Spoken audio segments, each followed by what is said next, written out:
Hello friends, आज हम पढ़ेंगे पॉलिटी की 6th क्लास की एनसीईआरटी का सेकंड चैप्टर जो कि है विविधता एवं भेदभाव। यहाँ पर हम विविधता एवं भेदभाव में किस प्रकार से असमानता मतलब भेदभाव होता है, किस प्रकार से इनमें फ़र्क है, अंतर है, वो सब हम अच्छे से देखेंगे। पिछले चैप्टर में हमने विविधता के बारे में पढ़ा था, समझा था विविधता क्यों होती है, कौन कौन से कारक इस पर प्रभाव डालते हैं और कौन कौन से कारक जिससे विविधता बनती है। तो आज हम उसके बारे में डिटेल से पढ़ेंगे। आज हम भेदभाव पर, वैसे इस चैप्टर में भेदभाव पर ज़्यादा जोर दिया गया है, तो हम भेदभाव को और अच्छे से देखेंगे, असमानता को, जिसको हम गैर बराबरी भी बोल देते हैं, तो वो हम अच्छे से देखेंगे। तो शुरू करते हैं। यहाँ पर एक चित्र दिया गया है जिसमें विभिन्न प्रकार के जो लोग हैं उनको दिखाया गया है। जैसे यहाँ पर महिला हैं, पुरुष हैं और अलग अलग इन्होंने पहनावे पहने हुए हैं और एक जो है विकलांग भी है। तो ये हमें दिखाता है कि किस तरह से विविधता है, किस प्रकार से अलग अलग लोग यहाँ पर रहते हैं और इनमें कई बार भेदभाव का भी हमें देखने को मिलता है कि भेदभाव किस प्रकार से किया जाता है इन्हीं आधार पर, अलग दिखने के आधार पर। तो आगे हम शुरू करते हैं। हम क्या हैं और हम कैसे हैं कई चीज़ों पर निर्भर करता है। हम कैसे रहते हैं, कौन सी भाषाएं बोलते हैं, क्या खाते हैं, क्या पहनते हैं, कौन से खेल खेलते हैं और कौन से उत्सव मनाते हैं। विविधता यही है कि किस प्रकार से भाषाओं में भिन्नता, धर्मों में भिन्नता, पहनावे में भिन्नता, खान पान में भिन्नता, ये सब हमारी विविधता होती है।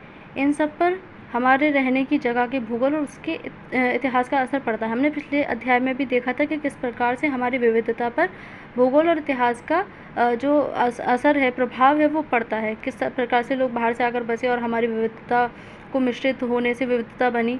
उसी प्रकार से भूगोल से किस प्रकार से जो अलग अलग जगह होती हैं उनमें विविधता देखी जा सकती है, खान पहन के, रहने सहने की, उत्सव मनाने की, वो सब भाषाओं की, वो सब हम देखते हैं। अगर आप संक्षेप में ही निम्नलिखित बिंदुओं पर ध्यान दें तो भी यही अंदाज़ा लगाया जाएगा कि भारत कितनी विविधताओं वाला देश है। संसार में 8 मुख्य धर्म हैं। संसार में 8 मुख्य धर्म हैं। भारत में उन 8 धर्मों के अनुयायी यानी मानने वाले रहते हैं। किस प्रकार से बाहर से लोग आए, यूरोपीय आए और यहाँ पर अरब से आए, वो लोग आकर के बसे और अपने अपने धर्मों का यहाँ पर जो प्रचार प्रसार किया, उससे हमारे यहाँ पर धर्म फैला और इसीलिए यहाँ पर बाहर जो इतने धर्मों की विविधता हमें देखने को मिलती है। यहाँ 1600 से ज़्यादा भाषाएं बोली जाती हैं, जैसे कश्मीरी, कन्नड़ी, तमिल, हिंदी, इंग्लिश, वो सारी भाषाएं यहाँ पर देखने को मिलती हैं। और यहाँ 100 से भी ज़्यादा नृत्य किए जाते हैं, जैसे कि कुचिपुड़ी हो गया, भरतनाट्यम हो गया, और कथकली हो गया, ये सब यहाँ पर नृत्य देखने को मिलते हैं। यह विविधता हमेशा खुश होने का कारण नहीं बनती। हम उन लोगों के साथ सुरक्षित एवं आश्वस्त महसूस करते हैं जो हमारी तरह दिखते हैं। हम ज़्यादातर उन्हीं लोगों के साथ रहना पसंद करते हैं जो हमसे मैच करते हैं, जो हमारी तरह होते हैं, हमारी तरह बोलते हैं, हमारी तरह जो दिखते हैं, उनके साथ हम रहना ज़्यादा पसंद करते हैं। बात करते हैं, कपड़े पहनते हैं और हमारी तरह सोचते हैं। कभी कभी जब हम ऐसे लोगों से मिलते हैं जो हमसे बहुत भिन्न होते हैं तो हमें वे बहुत अजीब और अपरिचित लग सकते हैं। कई बार हम समझ ही नहीं पाते या जान ही नहीं पाते कि वे हमसे अलग क्यों हैं। लोग अपने से अलग दिखने वालों के बारे में ख़ास तरह की राय बना लेते हैं। जो हमसे अलग भाषा बोलते हैं, अलग दिखते हैं, अलग पहनावा पहनते हैं, हम उनसे जो बात किए बिना ही अलग उनकी तरह की राय बना लेते हैं। यहाँ पर जो है एक शब्द दिया गया है, इनमें से कुछ कथन ग्रामीण लोगों को अज्ञानी की तरह देखते हैं। जो शहरी लोग होते हैं वो ग्रामीण लोगों को ये सोचते हैं कि ये तो अज्ञानी हैं, पढ़े लिखे नहीं, गंवार होते हैं। ये उन्होंने एक तरह से बनाया हुआ है, अपने दिमाग में ये बात बिठा ली है कि ग्रामीण लोग पढ़ते लिखते नहीं हैं और जो साइंस एंड टेक है उसके बारे में नहीं जानते। उसी तरह से ग्रामीण लोगों ने भी शहरी लोगों के बारे में एक अवधारणा बना ली हुई है कि वो लोग आलसी होते हैं, पैसे के पीछे भागते हैं, परिवार को वक्त नहीं देते।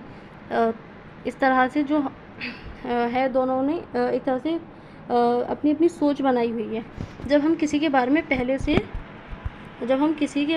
पहले से कोई राय बना लेते हैं और उसे हम अपने दिमाग में बिठा लेते हैं, वह पूर्वाग्रह का रूप ले लेती है। तो जब हम किसी के बारे में उससे ठीक तरह से जाने बिना, उससे बात किए बिना पहले से ही अपने दिमाग में सोच बिठा लेते हैं कि हाँ वो व्यक्ति ऐसा ही होगा, तो उसको हम पूर्वाग्रह कहते हैं। और ये जो देखा जाता है कि ये जो पूर्वाग्रह होता है वो ज़्यादातर नकारात्मक होता है। इसका एक एग्ज़ाम्पल मैं दूँ तो जब हमारी क्लास में कोई नया स्टूडेंट आता है तो हम ये सोच लेते हैं वो कितना एटीट्यूड वाला, उसको कुछ आता नहीं है, किसी से बोलता नहीं है, गँवार है। ये सब हम पहले पूर्वाग्रह अपने दिमाग में बना लेते हैं, तो वो ज़्यादातर नकारात्मक होता है। को होता है जैसा कि कथनों में दिया गया है, लोगों की आलसी या कंजूसी मानना भी पूर्वाग्रह होता है। जब हम सोचने लगते हैं कि किसी काम को करने का कोई एक तरीका ही सबसे अच्छा और सही है, तो हम अक्सर दूसरों की इज़्ज़त नहीं कर पाते। जब हम मान लेते हैं कि जो हम पसंद करते हैं वो ही सबसे अच्छा है, जो दूसरा पसंद करता है वो अच्छा नहीं है, तो उससे कई बार बहुत ज़्यादा इज़्ज़त नहीं कर पाते हैं हम उन लोगों की। जैसे हम मान लें कि हमारा धर्म अच्छा है, दूसरे का धर्म अच्छा नहीं है, हम अच्छी तरीके से पूछते हैं, दूसरे नहीं पूछते हैं। उस तरह से यहाँ एक एग्ज़ाम्पल दिया गया है कि अंग्रेज़ी भाषा सबसे अच्छी है और जो लोग उसको बोलते हैं वही पढ़े लिखे होते हैं, और हिंदी भाषा बोलों को हम अक्सर गँवार मान लेते हैं, जो कि सही नहीं है, क्योंकि दोनों ही एक भाषाएँ हैं, हिंदी भी और अंग्रेज़ी भी। हम उस आधार पर ज्ञान का उस ज्ञान को नहीं माप सकते हैं, वो सिर्फ भाषाएँ हैं। हम कई चीज़ों के बारे में पूर्वाग्रही हो सकते हैं। लोगों की धार्मिक विश्वास, उनकी चमड़ी का रंग, जिस क्षेत्र से वे आते हैं, जिस तरह से वे बोलते हैं, जैसे कपड़े वे पहनते हैं इत्यादि पर कई तरह से पूर्वाग्रह बनाया जा सकता है। अक्सर दूसरों के बारे में बनाए गए हमारे पूर्वाग्रह इतने पक्के होते हैं कि हम उनसे दोस्ती नहीं करना चाहते। हम पहले से ही जो उनके बारे में नकारात्मक राय बना लेते हैं, जिसको हम पूर्वाग्रह कहते हैं, उसको हम पक्का कर बैठ जाते हैं कि हाँ, ये लोग ऐसे ही होते हैं। इस वजह से कई बार हमारा व्यवहार ऐसा होता है कि हम उन्हें दुख पहुंचा देते हैं। लड़के और लड़की में भेदभाव। हमारे समाज में लड़के और लड़कियों में किस तरह से भेदभाव किया जाता है। जब दोनों की परवरिश की जाती है, लड़की की भी और लड़कियों की भी, तो हम देखते हैं कि लड़कों को बचपन में ही सिखा दिया जाता है कि तुम लड़के हो, रोना मत, क्योंकि लड़की जो होते हैं वो रोते नहीं हैं। और लड़कियों को ये सिखा दिया जाता है कि तुम लड़की हो तो घर के कामकाज करोगी, बाहर नहीं जाओगी और ज़्यादा तेज़ आवाज़ से नहीं बोलोगी, और लड़कियों को कमज़ोरी की निशानी माना जाता है। और ये लड़कियों को घर के काम सिखाए जाते हैं, वो सब लड़कियों के साथ जोड़ दिया जाता है, जो कि गलत है, क्योंकि नेचर ने हम सबको एक तरह से बस पैदा किया है, अलग अलग तरह से, लेकिन इसका मतलब ये नहीं लेकिन नेचर ने यह ठप्पा लगाकर हमारे साथ नहीं भेजा कि लड़के यही करेंगे और लड़कियां ऐसा ही करेंगी। ये सिर्फ समाज ने बनाया है, जो कि गलत सोच है। रूढ़िबद्ध धारणाएं बनाएं। जब हम सभी लोगों को एक ही छवि में बांध देते हैं या उनके बारे में पक्की धारणा बना लेते हैं, तो उसे रूढ़िबद्ध धारणा कहते हैं।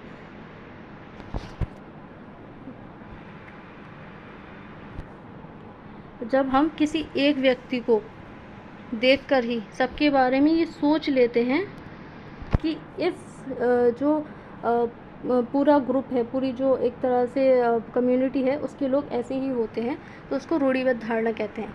इसका एक एग्जांपल लूँ तो मान लीजिए कोई तमिलनाडु का जो व्यक्ति है वो उत्तर भारत में आया, उसने कोई किसी का खून कर दिया, मर्डर, तो हम ये मानेंगे कि हाँ, तमिल के लोग ऐसे ही होते हैं और गंदे होते हैं, उनको हम यहाँ नहीं रहने दे सकते। अगर कोई दूसरा व्यक्ति भी बाद में यहाँ आए किसी रोज़गार के लिए, तो हम उसको रेंट पर रूम तक नहीं देते हैं, क्योंकि हम ये मान चुके हैं कि वो लोग ऐसे ही होते हैं, वो लोग खूनी होते हैं, वो लोग गंदे होते हैं। इसलिए हम सबको एक तरह से ही एक ही नज़रिए से देखने लगते हैं, उसको हम रूढ़िबद्ध धारणा बना लेते हैं। कई बार हम किसी खास देश, धर्म, लिंग के होने के कारण किसी को कंजूस, अपराधी या बेवकूफ़ ठहराते हैं। ऐसा दरअसल उनके बारे में मन में पक्की धारणा बना लेने के कारण होता है। हर देश, धर्म आदि में हमें कंजूस, अपराधी, बेवकूफ़ लोग मिल ही जाते हैं, क्योंकि कोई एक धर्म या जाति या लिंग ये निर्धारित नहीं करता कि सभी लोग एक जैसे होंगे।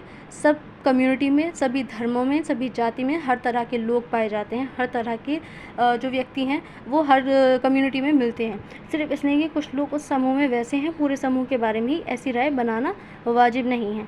इस प्रकार की धारणाएं हम प्रत्येक इंसान को एक अनोखे और अलग व्यक्ति की तरह देखने से रोक देती हैं। हम नहीं देख पाते कि उस व्यक्ति के अपने कुछ खास गुण और क्षमताएं हैं जो दूसरों से अलग हैं।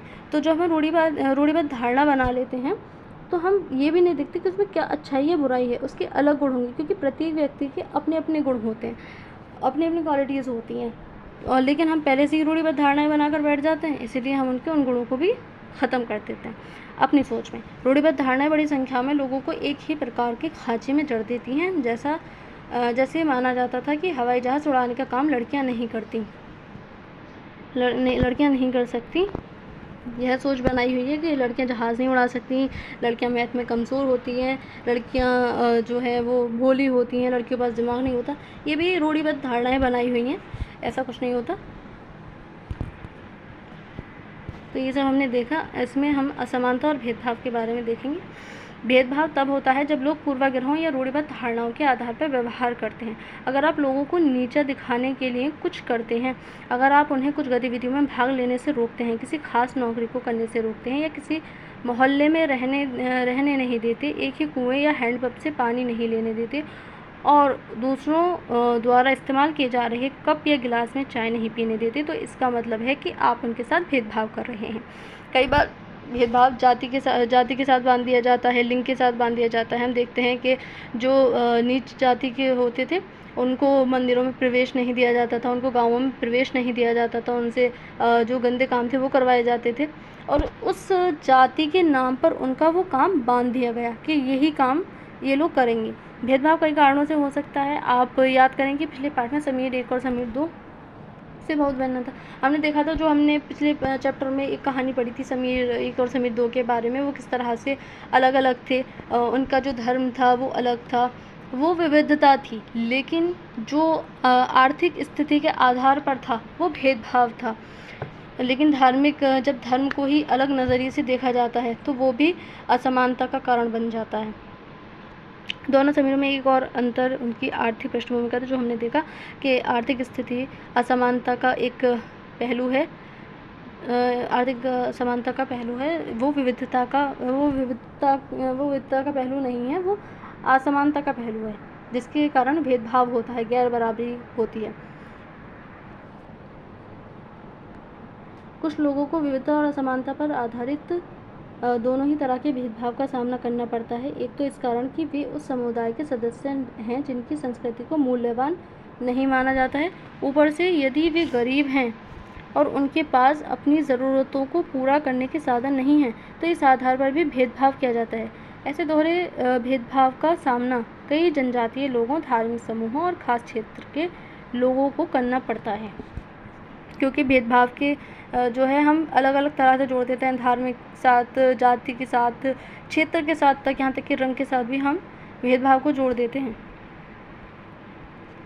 तो यहाँ पर एक और दिया गया है, यहाँ पर एक एग्जाम्पल, कुछ मुसलमानों के बारे में यह आम रूढ़िबद्ध धारणा है कि वे लड़कियों को पढ़ाने में रुचि नहीं लेती, इसीलिए उन्हें स्कूल नहीं भेजते, जबकि अध्ययन यह दिखा रहे हैं कि मुसलमानों की गरीबी इसका एक महत्वपूर्ण कारण है। गरीबी की वजह से ही वे लड़कियों को स्कूल नहीं भेज पाते या स्कूल से जल्दी निकाल लेते हैं।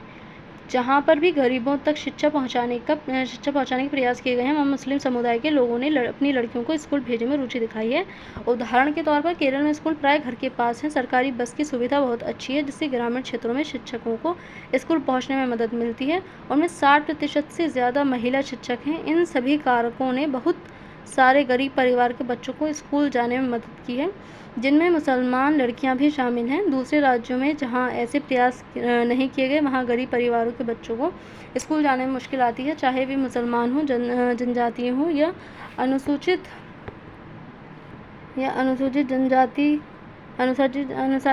जाति के हों। जाहिर है मुसलमान लड़कियों की स्कूल से गैर हाजिरी का कारण धर्म नहीं बल्कि गरीबी है, क्योंकि जो मुसलमान हैं वो अल्पसंख्यक हैं, जिस कारण से वो पिछड़े हुए भी हैं, और यही कारण है कि वो जो है शिक्षा पर इतना ज़्यादा गौर नहीं कर पाते, इतना ज़्यादा पैसा नहीं लगा पाते, क्योंकि वो आर्थिक स्थिति से पिछड़े हुए हैं। भेदभाव का सामना करने पर अपनी आजीविका चलाने के लिए लोग अलग अलग तरह के काम करते हैं, पढ़ाना, बर्तन बनाना, मछली पकड़ना, बढ़ईगिरी, खेती एवं बुनाई इत्यादि। लेकिन कुछ कामों को दूसरों के मुकाबले अधिक महत्वपूर्ण माना जाता है। सफाई करना, कपड़े धोना, बाल काटना, कचरा उठाना जैसे कामों को समाज में कम महत्व का माना जाता है, जबकि काम होता है चाहे कुछ भी हो, परंतु यहाँ जाति के साथ काम को जोड़ दिया गया है, जिससे असमानता उत्पन्न होती है, जिससे भेदभाव उत्पन्न होता है। इसलिए जो लोग इन कामों को करते हैं उनको गंदा और अपवित्र माना जाता है। यह जाति व्यवस्था का एक बड़ा ही महत्वपूर्ण पहलू है। जाति व्यवस्था में लोगों के समूह को एक तरह की सीढ़ी के रूप में रखा गया है, जिसमें एक जाति दूसरी जाति के ऊपर या नीचे थी। जिन्होंने अपने आप को इस सीढ़ी में सबसे ऊपर रखा, उन्होंने अपने को ऊंची जाति का और उत्कृष्ट का है। जिन समूहों को इस सीढ़ी के तले में रखा गया उनको अछूत और अयोग्य कहा गया। जाति प्रथा के नियम एकदम निश्चित थे। इन अछूतों को दिए गए काम के अलावा और कोई काम करने की इजाज़त नहीं थी। मतलब जाति के साथ ही इनका काम बांध दिया गया।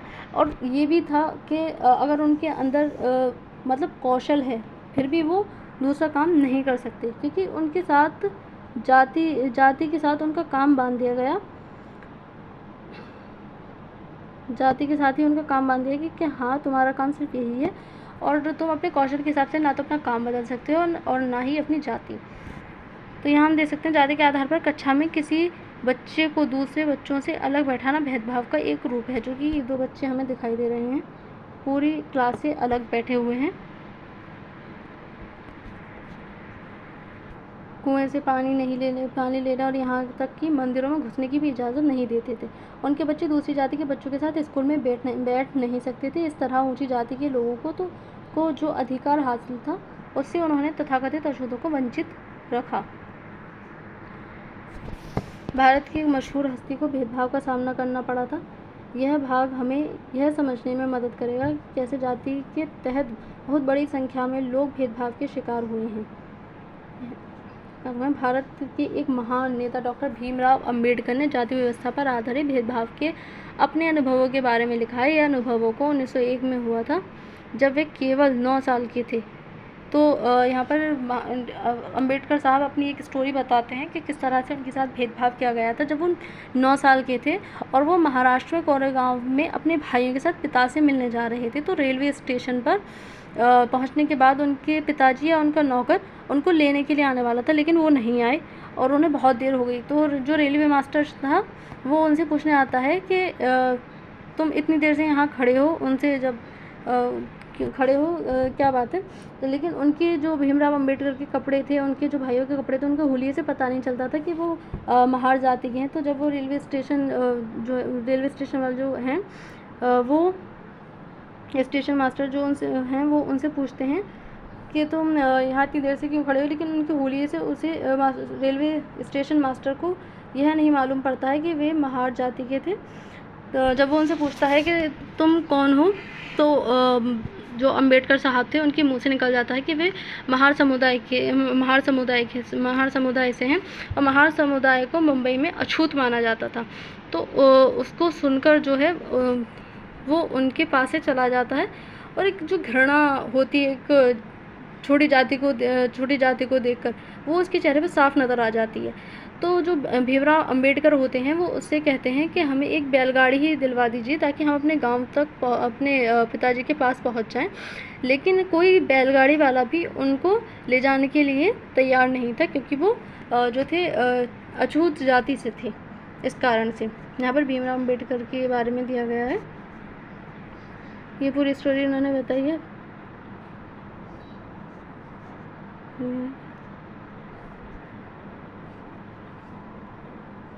समानता के लिए संघर्ष। ब्रिटिश शासन से आज़ादी पाने के लिए जो संघर्ष किया गया था उसमें समानता के व्यवहार के लिए किया गया संघर्ष भी शामिल था। दलितों, औरतों, जनजाति लोगों और किसानों ने अपने जीवन में जिस गैर बराबरी का अनुभव किया उसके खिलाफ उन्होंने लड़ाई लड़ी। जैसा कि पहले भी बात हुई, बहुत सारे दलितों ने संगठित होकर मंदिर में प्रवेश पाने के लिए संघर्ष किया। महिलाओं ने मांग की कि जैसे पुरुषों के पास शिक्षा का अधिकार है वैसे उन्हें भी अधिकार मिले। किसानों और दलितों ने अपने आप को जमींदारों और उनकी ऊंची ब्याज की दर से छुटकारा दिलाने के लिए संघर्ष किया। 1947 में भारत जब आज़ाद हुआ और एक राष्ट्र बना तो हमारे नेताओं ने समाज में व्याप्त कई तरह की असमानताओं पर विचार किया। जब 1947 में जब हमारा देश आज़ाद हुआ था तो हमारे देश में कई तरह की अलग अलग जाति, धर्म और विविधता के साथ साथ असमानता देखने को मिल रही थी, क्योंकि यहाँ बहुत अलग अलग प्रकार के लोग यहाँ पर आकर बस चुके थे। लोग भी इस बात से अवगत थे कि हमारे समाज में कैसे भेदभाव किया जाता है और लोगों ने उसके खिलाफ किस तरह संघर्ष किया। कई नेता इन लड़ाइयों के हिस्सा थे डॉक्टर अंबेडकर। इसीलिए नेताओं ने संविधान में ऐसी दृष्ट और लक्ष्य रखा जिसे भारत में सभी लोगों को बराबर माना जाए। समानता को एक अहम मूल्य की तरह माना गया है जो हम सभी को एक भारतीय के रूप में जोड़ती है। प्रत्येक व्यक्ति को समान अधिकार और समान अवसर प्राप्त हैं जो कि हमारा संविधान हमें देता है। अस्पृश्यता यानी छुआछूत को एक अपराध की तरह देखा जाता है। इसे कानूनी रूप से ख़त्म कर दिया गया है। लोग अपनी पसंद का काम चुनने के लिए बिल्कुल आज़ाद हैं। नौकरियां सभी लोगों के लिए खुली हुई हैं। तो हमारा जो संविधान है वो हमें यह अस्पृश्यता और छुआछूत का अंत करता है, सबको समानता और समता देता है, किसी को भी कुछ भी व्यापार करने की, कहीं भी आने जाने की फुल छूट देता है। ये सब हमारे संविधान में किया गया है। संविधान ने सरकार पर यह विशेष जिम्मेदारी डाली कि वह गरीब और मुख्यधारा से अलग थलग पड़ गए समुदायों को इस समानता के अधिकार के फायदे दिलवाने के लिए विशेष कदम उठाए। संविधान के लेखकों ने यह भी कहा कि विविधता की इज्जत करना, उसे मूल्यवान मानना समानता सुनिश्चित करने में बहुत ही महत्वपूर्ण कारक है। समानता वह मूल्य है जिसके लिए हमें निरंतर संघर्ष करते रहना होगा। भारतीयों के लिए समानता का मूल्य वास्तविक जीवन का हिस्सा बने, सच्चाई बने। इसके लिए लोगों के संघर्ष, उनके आंदोलन और सरकार द्वारा उठाए जाने वाले कदम बहुत ज़रूरी हैं। ये भारत का संविधान लिखने वाली समिति के कुछ सदस्य हैं।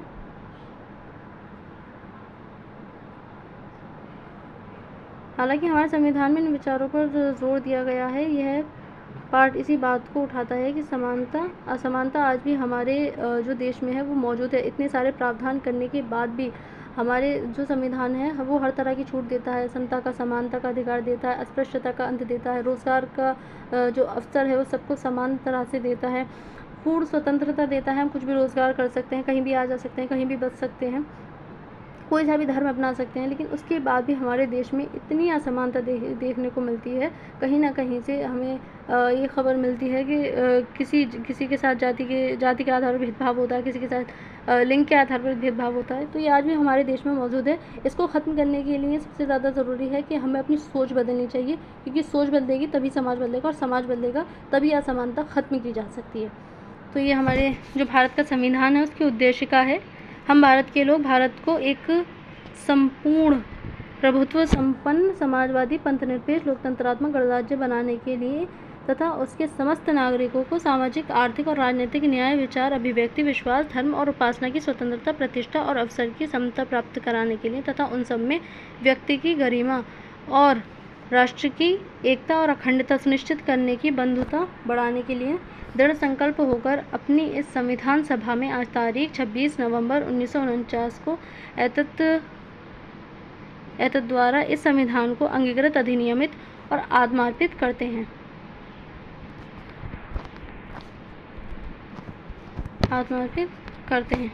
तो ये हमारा आज का चैप्टर था। आज के लिए इतना ही। Thank you.